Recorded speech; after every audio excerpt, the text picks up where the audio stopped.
Hello everyone, welcome to Digital Learning. Dear students, in the last class we have discussed definition of income, different concepts of income, rates of income tax for the assessment year 2020-21 and income tax authorities. In this class, I am going to explain you about types of assessment, assessment procedure and PAN. Let's begin with assessment. The Income Tax Act of 1961 mandates every person falling within the taxable bracket to file their income tax return before the due date. Income tax act 1961 ಪ್ರಕಾರ ಪ್ರತಿಯೊಬ್ಬ ವ್ಯಕ್ತಿಯು ಯಾರು taxable ಬ್ರ್ಯಾಕೆಟಿನ ಒಳಪಡ್ತಾರೆ ಅವರು ಇನ್ಕಮ್ tax ರಿಟರ್ನನ್ನು before due date file ಮಾಡಬೇಕು. Post submission of the return, the Income Tax Department goes on to verify the accounts and assess the tax liability. ಇದಾದ ನಂತರ ಅಂದರೆ ಇನ್ಕಮ್ ಟ್ಯಾಕ್ಸ್ ರಿಟರ್ನನ್ನು ಫೈಲ್ ಮಾಡಿದ ನಂತರ ಇನ್ಕಮ್ ಟ್ಯಾಕ್ಸ್ ಡಿಪಾರ್ಟ್ಮೆಂಟ್ ಅದನ್ನು verify ಮಾಡಿ ಅವರ ಟ್ಯಾಕ್ಸೆಬಿಲಿಟಿಯನ್ನು ಅಸೆಸ್ ಮಾಡಲಾಗುತ್ತೆ. This process is known as income tax assessment. In simple, assessment is the process of computing the income and tax on such income. Next concept is types of assessment. Assessmentina ಪ್ರಕಾರಗಳು. First type is self-assessment. Name itself indicates. Self ಅಂದರೆ ಸ್ವಮೌಲ್ಯಮಾಪನ ಅಂತ ಇದಕ್ಕೆ ಕರಿತೇವೆ. It means the assessee is calculating his own taxability, tax liability and thereafter filing ITR after payment of self-assessment tax. ಇಲ್ಲಿ ಅಸೆಸಿಯೇ ತನ್ನ tax ಲಯಬಿಲಿಟಿಯನ್ನು calculate ಮಾಡ್ತಾರೆ. ಇದಾದ ನಂತರ ಸೆಲ್ಫ್ ಅಸೆಸ್ಮೆಂಟ್ ಟ್ಯಾಕ್ಸನ್ನು ಅವರು ಪೇ ಮಾಡ್ತಾರೆ. ಇಲ್ಲಿ ಸೆಲ್ಫ್ ಅಸೆಸ್ಮೆಂಟ್ ಟ್ಯಾಕ್ಸನ್ನು ಹೇಗೆ ಕಂಪ್ಯೂಟ್ ಮಾಡಬೇಕು ಅಂದರೆ ಕೆಲವು ಫ್ಯಾಕ್ಟರ್ಸನ್ನು ಅವರು ಕನ್ಸಿಡರ್ ಮಾಡಬೇಕಾಗತ್ತೆ. ಅಡ್ವಾನ್ಸ್ ಟ್ಯಾಕ್ಸ್ ಇರ್ಬೋದು, TDS ಇರ್ಬೋದು, TCS ಇರ್ಬೋದು, ರಿಲೀಫ್ ಇರ್ಬೋದು, ಇಂಟ್ರೆಸ್ಟ್ ಇರ್ಬೋದು, ಇವನ್ನೆಲ್ಲ ಕನ್ಸಿಡರ್ ಮಾಡಿ ಸೆಲ್ಫ್ ಅಸೆಸ್ಮೆಂಟ್ ಟ್ಯಾಕ್ಸನ್ನು ಕಂಪ್ಯೂಟ್ ಮಾಡಿ ಅದನ್ನು ಪೇ ಮಾಡ್ತಾರೆ. ಆ ನಂತರ ಇನ್ಕಮ್ ಟ್ಯಾಕ್ಸ್ ರಿಟರ್ನನ್ನು ಫೈಲ್ ಮಾಡ್ತಾರೆ. Here, assessee himself calculates the tax and income return. So, it is called as self-assessment. In this type of assessment, assessee is required to submit his return of income under section 139 or 142 or 148 or 153A or 158BC. Second type of assessment is summary assessment or assessment on the basis of return. It is under section 143 subsection 1. Here assessment is done on the basis of income tax return filed by the assessee. In this type, the information submitted by the assessee in his return of income is cross-checked against the information that the IT department has access to. ಇಲ್ಲಿ ಏನು ಮಾಡಲಾಗತ್ತೆ ಅಂದರೆ assessee ತನ್ನ income tax ರಿಟರ್ನಿನಲ್ಲಿ ಯಾವ ಇನ್ಫಾರ್ಮೇಷನ್ಗಳನ್ನು ಫರ್ನಿಷ್ ಮಾಡಿರ್ತಾನೆ, ಹಾಗೆಯೇ income tax department ಯಾವ ಇನ್ಫಾರ್ಮೇಷನ್ಗೆ ಆಕ್ಸೆಸನ್ನು ಹೊಂದಿರುತ್ತೆ, ಇವೆರಡನ್ನೂ ಕ್ರಾಸ್ ಚೆಕ್ ಮಾಡಲಾಗತ್ತೆ. The main purpose of this assessment is to ensure the reasonableness and correctness of the information filed by the assessee. Here the assessing officer can make certain adjustments to the total income declared in the return of income. ಇಲ್ಲಿ assessee return of ಇನ್ಕಮಲ್ಲಿ ಏನು total ಇನ್ಕಮನ್ನು declare ಮಾಡಿರ್ತಾರೆ ಅದಕ್ಕೆ ಕೆಲವು ಅಡ್ಜಸ್ಟ್ಮೆಂಟ್ಸ್ಗಳನ್ನು ಮಾಡುವ authority accessing ಆಫೀಸರ್ಗೆ ಇರುತ್ತೆ. For example ಏನಾದರೂ incorrect ಕ್ಲೇಮ್ಸನ್ನು ಮಾಡಿರ್ಬೋದು ಅಥವಾ ಅರಿಥ್ಮೆಟಿಕಲ್ ಎರರ್ಸ್ ಆಗಿರ್ಬೋದು. ಈ ಅಡ್ಜಸ್ಟ್ಮೆಂಟ್ಸ್ಗಳನ್ನು ಅಸೆಸಿಂಗ್ ಆಫೀಸರ್ ಮಾಡ್ಬೋದು. ಈ ರೀತಿ ಅಡ್ಜಸ್ಟ್ಮೆಂಟ್ಗಳನ್ನು ಮಾಡಿದ ನಂತರ ಅಸೆಸಿ ಏನಾದರೂ ಅಡಿಷ್ನಲ್ ಟ್ಯಾಕ್ಸನ್ನು ಪೇ ಮಾಡಬೇಕಿದ್ರೆ ಅಸೆಸಿಗೆ ಒಂದು ಇಂಟಿಮೇಷನನ್ನು ಅಂಡರ್ ಸೆಕ್ಷನ್ 143 ಸಬ್ಸೆಕ್ಷನ್ 1 ಪ್ರಕಾರ ಸೆಂಡ್ ಮಾಡಬೇಕಾಗತ್ತೆ. This is about summary assessment. Third category is scrutiny assessment. This is under section 143 subsection 2. This is also known as regular assessment. Scrutiny assessment is when the taxpayer's claims, deductions, documents, etc. based on the income tax return are verified thoroughly in order to authenticate the same. ಇಲ್ಲಿ assessee income tax ರಿಟರ್ನಲ್ಲಿ ಏನು ಇನ್ಫಾರ್ಮೇಷನನ್ನು ಫರ್ನಿಷ್ ಮಾಡಿರ್ತಾರೆ ಅದನ್ನು authenticate ಮಾಡುವ ಸಲುವಾಗಿ ಅವರ ಕ್ಲೇಮ್ಸನ್ನು, ಡಿಡಕ್ಷನ್ಸನ್ನು, ಡಾಕ್ಯುಮೆಂಟ್ಸನ್ನು ಥೊರೋಲಿ verification ಮಾಡಲಾಗತ್ತೆ. ಇಲ್ಲಿ ಪ್ರತಿಯೊಬ್ಬ ಅಸೆಸಿಯನ್ನು ಈ ಸ್ಕ್ರೂಟಿನಿ ಅಸೆಸ್ಮೆಂಟ್ಗಾಗಿ ಸೆಲೆಕ್ಟ್ ಮಾಡೋದಿಲ್ಲ. CBDT has certain parameters and based on which tax payers case gets fixed for scrutiny assessment.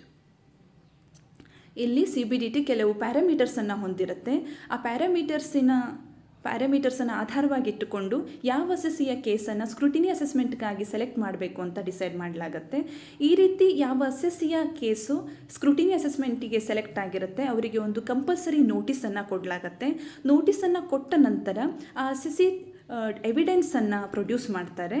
ಆ ನಂತರ ಅಸೆಸ್ಮೆಂಟನ್ನು ಮಾಡಲಾಗತ್ತೆ. This is about scrutiny assessment. Fourth one is best judgment assessment. A best judgment assessment is conducted when the taxpayer fails to comply with any of the regulations. ಇಲ್ಲಿ tax payer ಯಾವುದಾದ್ರೂ ರೆಗ್ಯುಲೇಷನ್ಸನ್ನು comply ಮಾಡುವಲ್ಲಿ fail ಆಗಿದ್ದರೆ best judgment ಅಸೆಸ್ಮೆಂಟನ್ನು ಮಾಡಲಾಗುತ್ತೆ. Like timely filing of returns, submission of necessary documents, comply with direction to get his accounts audited, respond to a scrutiny notice. ಈ ಎಲ್ಲ ಕೇಸ್ಗಳಲ್ಲಿ best judgment ಅಸೆಸ್ಮೆಂಟನ್ನು ಮಾಡಲಾಗುತ್ತೆ. Last type is income escaping assessment or reassessment. If the assessing officer has reason to believe that any income chargeable to tax has escaped assessment, he may assess or reassess such income. Assessing officerಗೆ ಒಬ್ಬ ವ್ಯಕ್ತಿಯ ಯಾವುದೋ ಒಂದು taxable income ಅಸೆಸ್ಮೆಂಟಿಂದ escape ಆಗಿದೆ ಅಂತ believe ಮಾಡೋದಕ್ಕೆ reason ಇದ್ದರೆ ಅವರು ಮತ್ತೊಮ್ಮೆ ಆ ವ್ಯಕ್ತಿಯ ಇನ್ಕಮಿನ ಅಸೆಸ್ಮೆಂಟನ್ನು ಮಾಡಬಹುದಾಗಿರುತ್ತೆ. ಅದಕ್ಕೆ ಇನ್ಕಮ್ ಎಸ್ಕೇಪಿಂಗ್ ಅಸೆಸ್ಮೆಂಟ್ ಆರ್ ರೀಅಸೆಸ್ಮೆಂಟ್ ಅಂತ ಹೇಳಲಾಗುತ್ತೆ.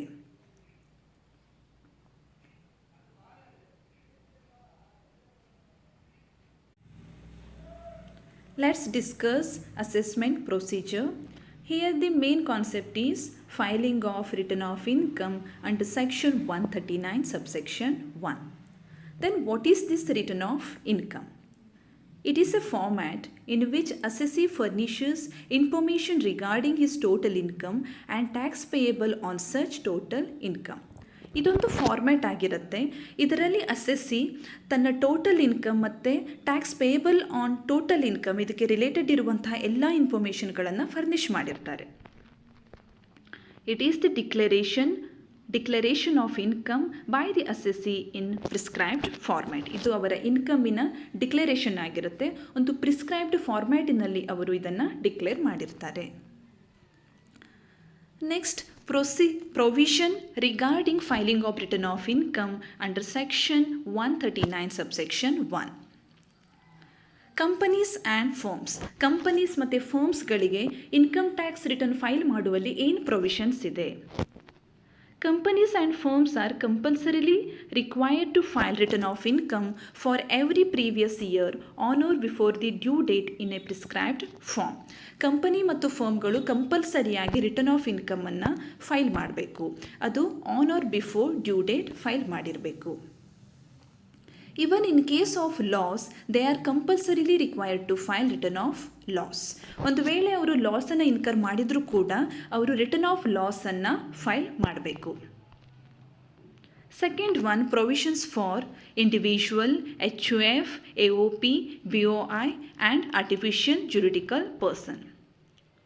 These are required to file return of income only if their total income exceeds basic exemption limit before giving effect to exemption under section 10 subsection 38 and deductions under chapter 6A. ಇಲ್ಲಿ individuals ಇರ್ಬೋದು, HUF ಇರ್ಬೋದು, AOP ಇರ್ಬೋದು, BOI ಇರ್ಬೋದು, ಇವರ total income basic exemption ಲಿಮಿಟನ್ನು exceed ಆದರೆ ಮಾತ್ರ ROIಯನ್ನು ಕಂಪಲ್ಸರಿಲಿ ಫೈಲ್ ಮಾಡಬೇಕು. Otherwise this is not mandatory. Due date for filing return of income. Income tax ರಿಟರ್ನನ್ನು ಫೈಲ್ ಮಾಡೋದಕ್ಕೆ ಡ್ಯೂ ಡೇಟ್ಗಳು. ಇಲ್ಲಿ ಮೊದಲ due date 30th September of assessment year. This is applicable to company, person other than a company whose accounts are required to be audited, a working partner of a firm whose accounts are required to be audited. ಇವರೆಲ್ಲರಿಗೂ due date ಯಾವುದಿರುತ್ತೆ 30th September of assessment year. But this year due to pandemic this is extended to January 31st of 2021.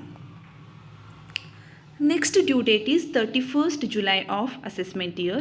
This is applicable to any other assessee. ಉಳಿದ ಎಲ್ಲ ಅಸೆಸಿಗಳಿಗೂ 31st July applicable ಆಗುತ್ತೆ. But this year due to pandemic this is extended to December 31st of 2020. Next income tax return forms. ಯಾವ್ಯಾವ ಫಾರ್ಮ್ಗಳು income tax ರಿಟರ್ನಲ್ಲಿ ಇವೆ? ITR 1 Sahaj, ITR 2, ITR 3, ITR 4, this is also known as Sugam, ITR 5, ITR 6, ITR 7 and ITR V. Next concept is return of loss under section 139 subsection 3. Return of loss is required to be furnished if a person wants to carry forward his losses. ಯಾವುದೇ ಒಬ್ಬ person ತನ್ನ ಲಾಸನ್ನು carry forward ಮಾಡಬೇಕು ಅಂದರೆ return of ಲಾಸನ್ನು ಅವರು compulsory ಫರ್ನಿಷ್ ಮಾಡಬೇಕು.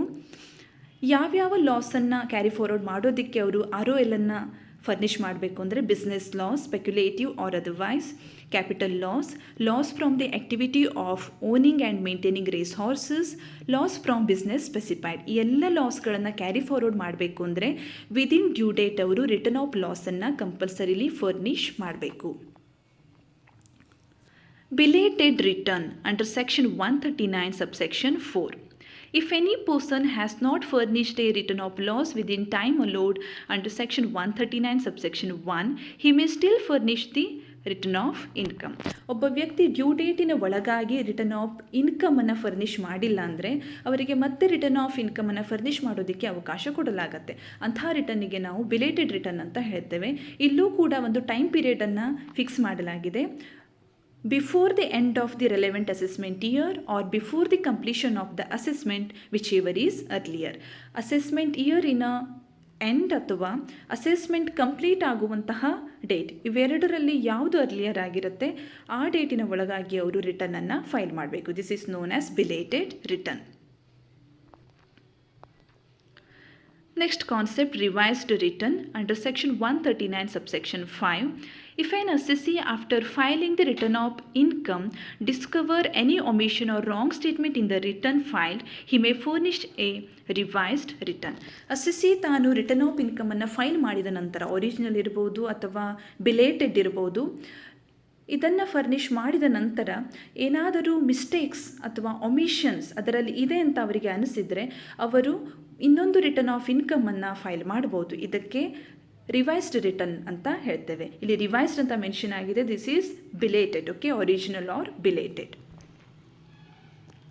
Mode of furnishing income tax return.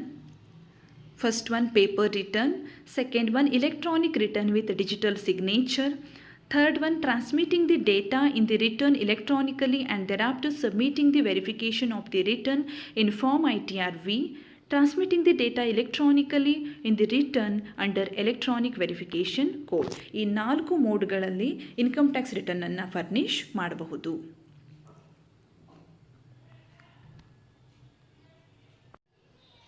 Next important concept is PAN. PAN ಕಾರ್ಡಿನ ಬಗ್ಗೆ ನೀವೆಲ್ಲ ಕೇಳಿರ್ತೀರ.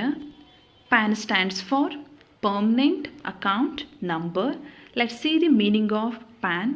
Permanent Account Number is a 10-digit alphanumeric number issued in the form of a laminated tamper-proof card by the Income Tax Department of India. ಈ PAN ಅನ್ನುವಂಥದ್ದು 10 digit alphanumeric number, 10 ಡಿಜಿಟ್ಗಳ alphanumeric number. ಅಂದರೆ ಇಲ್ಲಿ alphabets ಇರುತ್ತೆ, numbers ಕೂಡ ಇರುತ್ತೆ.